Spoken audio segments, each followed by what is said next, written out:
News Update. Good afternoon. Thanks for tuning in to NBC News Daily. I'm Jade Maloney with your Midday Ark-La-Miss update. In a traffic alert Saturday at around 9 a.m., first responders were on the scene of a crash on the West Monroe side of the Louisville Bridge. Details are limited at this time, but we have received information that an arrest has been made in connection to that crash. Kenneth Dean Warsham was arrested on December 28th with unauthorized use of a motor vehicle.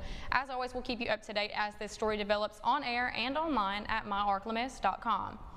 And on Friday, December 27th, shortly before 2 p.m., troopers with Louisiana State Police Troop F began investigating a single vehicle fatal crash on Louisiana Highway 2 east of U.S. Highway 165.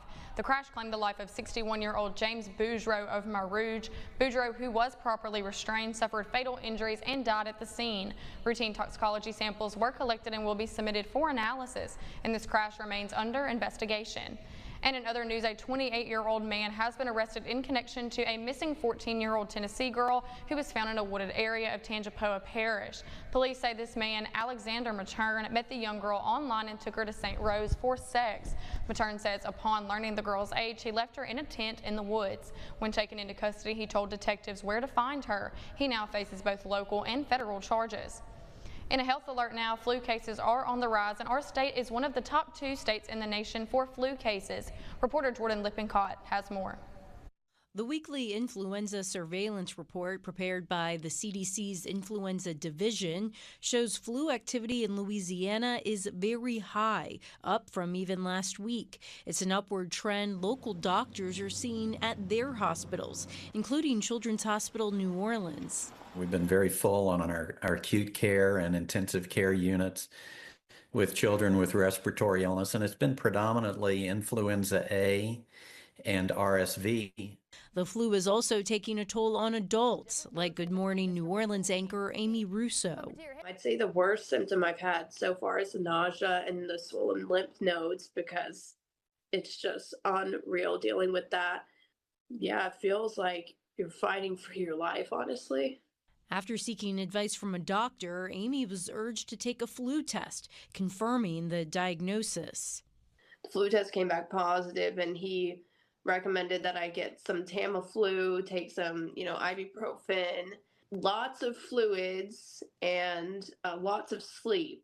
It's a similar trend. Just last year, the state's flu cases were among the worst in the country. Dr. Klein believes the trend is because of a lack of motivation to get a flu shot.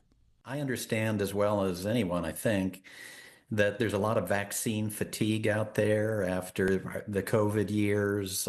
People are tired of hearing about vaccination. They think there are too many vaccines that are recommended, but this is one that really is important and should be given on an annual basis.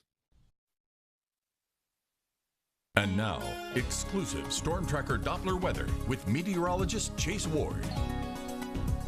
We'll see winds become a bit breezy out of the south and southeast throughout the course of this afternoon, between 10 to 15, with some gusts getting as high as 20 miles per hour, and temperatures will still trend well above average in the upper 60s and flirting right there near 70 or 71.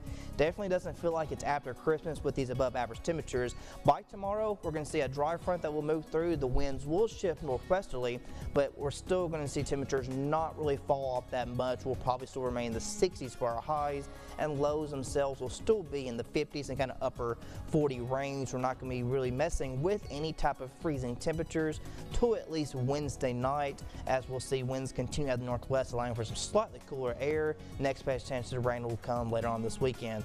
So tonight, seeing a low about 50 degrees, winds stay breezy out of the south. Tomorrow, they're still breezy, but they're going to start to shift more northwesterly after that front moves through. Still dry though, as we'll hit 60 for tomorrow's high.